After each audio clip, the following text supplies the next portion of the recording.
ప్రపత్తులతో సద్గురువుని కొలిచేదానికి ప్రయత్నం చేయండి.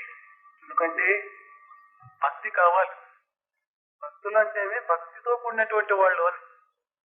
ಗೀತವ ಹಾಡಿದರೇನು, ಶಾಸ್ತ್ರ ಪುರಾಣಗಳ ಓದಿದರೇನು, ವೇದ ವೇದಾಂತವನ್ನೋದಿದರೇನು, ಮನ ಬಲಿದು ಲಿಂಗ ಜಂಗಮರ ಪೂಜಿಸಲರಿಯದವರು ಎಲ್ಲರಲ್ಲಿಯೂ ಅನುಭಾವಿಯಾದರೇನು, భక్తి ఇల్లదవరొల్ల నమ్మ కూడల సంగమ దేవ.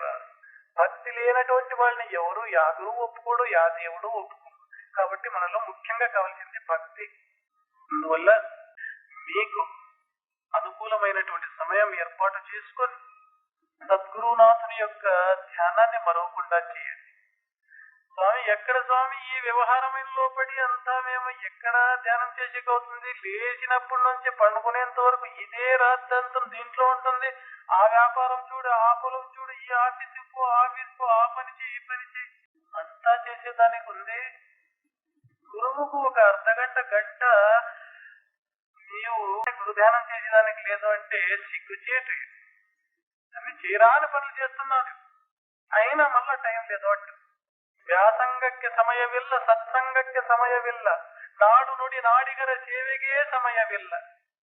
ವ್ಯಾಸಂಗಕ್ಕೆ ಸಮಯವಿಲ್ಲ, ಸತ್ಸಂಗಕ್ಕೆ ಸಮಯವಿಲ್ಲ, ನಾಡು ನುಡಿ ನಾಡಿಗರ ಸೇವೆಗೆ ಸಮಯವಿಲ್ಲ ಎಂದುಳಿದುದಕ್ಕೆ ಎಂತಾದರೂ ಸಮಯ ಸಿಕ್ಕುವುದಯ್ಯ.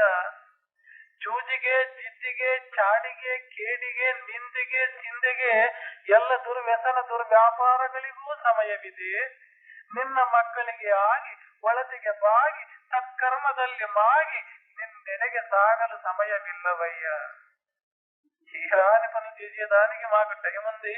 నీ యొక్క ధ్యానం, నీ యొక్క పూజ, నీ యొక్క సేవ చేసేదానికి ఈ సమయం లేదు అంటే సిగ్గుచేటు. అందువల్ల మా పరిమితమైనటువంటి జీవితంలో గురు ధ్యానం కోసం, గురు సేవ కోసం, గురు పూజ కోసం కొంతకాలాన్ని నియమబద్ధం చేస్తున్నాం. తప్పనిసరిగా గురునామస్మరణ చేసేదానికి మనం పొదుకుందాం. వెనకాలంలో అనేక సంవత్సరాలు తపస్సు చేస్తూ ఉండేవాళ్ళంట. ఇప్పుడు మనం తపస్సు చేస్తున్నాం ఎందుకోసం? పొట్ట కోసం. దీనికి ఎంత వేయండి అది భస్మం అయిపోతుంది.